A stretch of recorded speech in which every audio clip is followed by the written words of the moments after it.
Hana mến chào cô bác, anh chị và các bạn. Món bánh hành lá vô cùng được yêu thích của người Hoa. Nhưng với cách làm lần này, Hana chia sẻ với cô bác, anh chị một cách vô cùng đặc biệt. Không cần lò nướng, không cần nhồi bột, không cần chiên ngập dầu. Bánh vẫn mềm và xốp, ăn rất là ngon. Nếu cô bác, anh chị và các bạn thích, xin mời vào bếp làm cùng với Hana nhé. Một nguyên liệu không thể thiếu trong công thức này đó là hành lá. Hana sử dụng 30 gram. Nếu cô bác, anh chị và các bạn có thời gian, sau khi rửa hành, mình để cho thật là ráo nước. Nếu không có, mình dùng khăn giấy để lau khô, sau đó cắt nhỏ.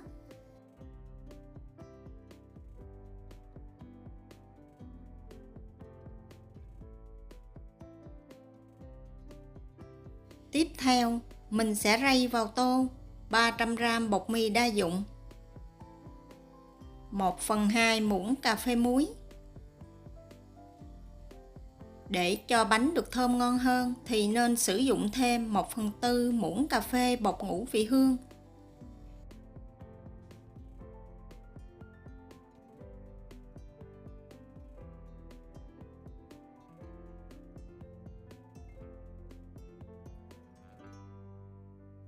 Để giúp bánh được mềm xốp và thơm ngon hơn thì Hana sử dụng 2 cái trứng gà. Trứng gà lớn nhỏ tùy ý cô bác, anh chị và các bạn có, nhưng mà lượng trứng cộng lượng nước phải bằng 90% lượng bột mình cho vào. 2 cái trứng Hana cân được 102 gram, vì vậy mình phải thêm 168 gram nước. Tổng cộng lượng nước và trứng là 270 gram cho 300 gram bột.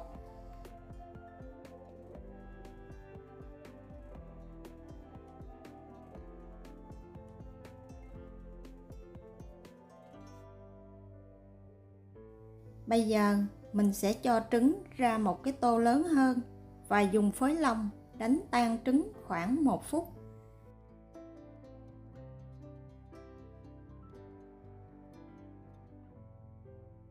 Thêm vào trứng nửa muỗng canh dầu ăn để khử mùi tanh của trứng, đồng thời giúp cho phần trứng được mềm, bánh mình sẽ mềm mại và ngon hơn. Và tiếp tục đánh bông trứng lên khoảng 2 phút.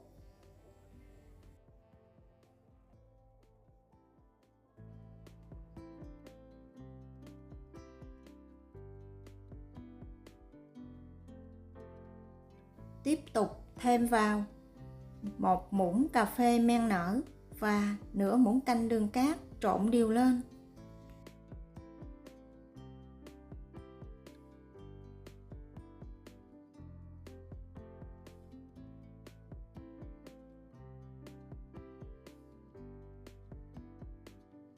Sau đó cho nước vào từ từ và trộn đều lên.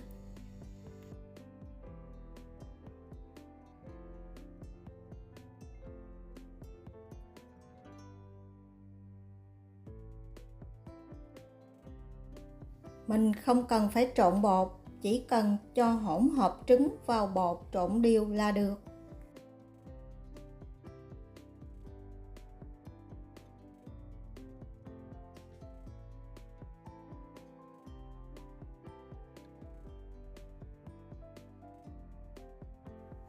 Nếu cô bác, anh chị và các bạn có cây cán bột thì mình dùng cây cán bột trộn bột sẽ dễ dàng hơn. Nếu không có, mình có thể dùng 3 chiếc đũa chụm lại, trộn bột khoảng 2 phút cho hỗn hợp bột thật là hòa quyện với nhau.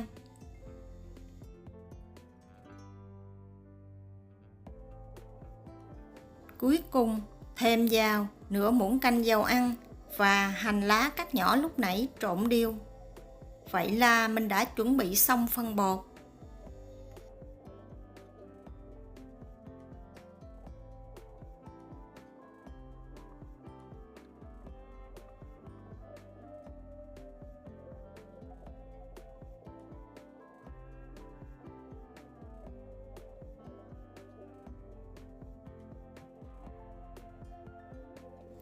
Tùy thời tiết nơi cô bác, anh chị và các bạn ở nên không có thời gian chính xác, chỉ cần bọc kín tô bột lại, sau đó để nơi ấm mình sẽ ủ cho bột nở gấp 2,5. Thời tiết chỗ Hana ở khoảng 30 độ C, nên thời gian Hana để khoảng 1 tiếng.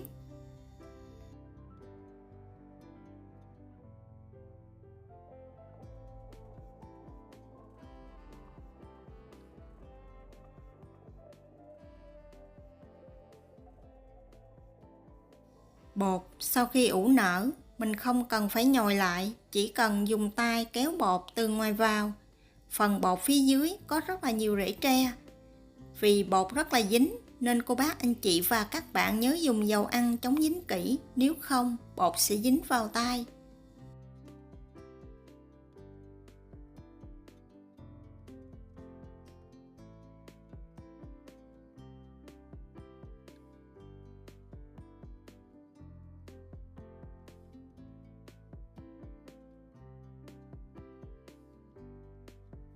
Để chiên bánh, mình sẽ sử dụng lửa vừa và nhỏ, không lửa lớn quá. Hana sử dụng khuôn đổ bánh khọt để chiên. Nếu cô bác anh chị và các bạn không có, mình có thể chiên trực tiếp trên chảo cũng được. Cho vào khuôn một ít dầu ăn, sau đó dùng cọ quét đều, đậy nắp khuôn lại, để khoảng 1 phút cho dầu nóng.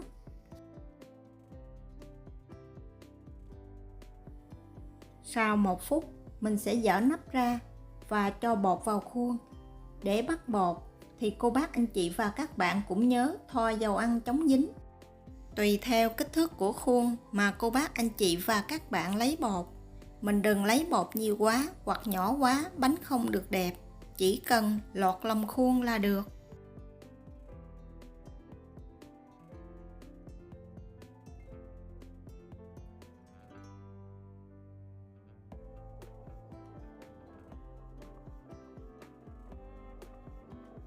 Sau đó đậy nắp lại, nấu ở lửa vừa và nhỏ giúp bánh chín đều. Nấu cho tới khi bánh vàng một mặt, mình mới trở mặt kế tiếp.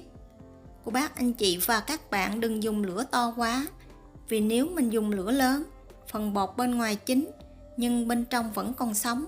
Vì vậy, mình chỉ cần dùng lửa vừa và nhỏ. Với khuôn bánh khọt như vậy, mỗi mặt Hana chiên khoảng 5 phút.